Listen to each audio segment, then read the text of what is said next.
BNP chairperson ও সাবেক প্রধানমন্ত্রী খালেদা জিয়া চলতি মাসের শেষ সপ্তাহে লন্ডন থেকে দেশে ফিরে আসছেন। তার সঙ্গে ফিরে আসছেন তারেক রহমানের স্ত্রী জুবাইদা রহমান এবং প্রয়াত আরাফাত রহমান কোকোর স্ত্রী সৈয়দা শামিলা রহমান। বর্তমানে খালেদা জিয়া তারেক রহমানের লন্ডনের বাসায় চিকিৎসাধীন অবস্থায় রয়েছেন। তার পূর্ণাঙ্গ স্বাস্থ্য পরীক্ষা শেষে কাতারের বিশেষ এয়ার অ্যাম্বুলেন্সে দেশে ফেরানোর প্রস্তুতি চলছে।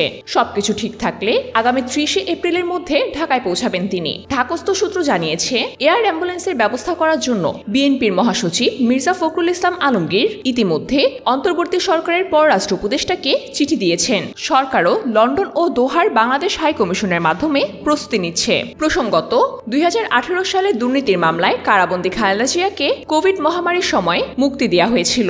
এরপর গত বছরে ছাত্র জনতার অভ্যুত্থানে আওয়ামী লীগ সরকারের পতনের পর আদালত তার মামলাগুলোকে বাতিল করে দেয়। চলতি বছরের জানুয়ারিতে উন্নত চিকিৎসার জন্য লন্ডনে যান তিনি। দীর্ঘদিন অসুস্থতার মধ্যে এবার পরিবারের সঙ্গে ঈদ উদযাপন করেছে সাবেক এই প্রধানমন্ত্রী।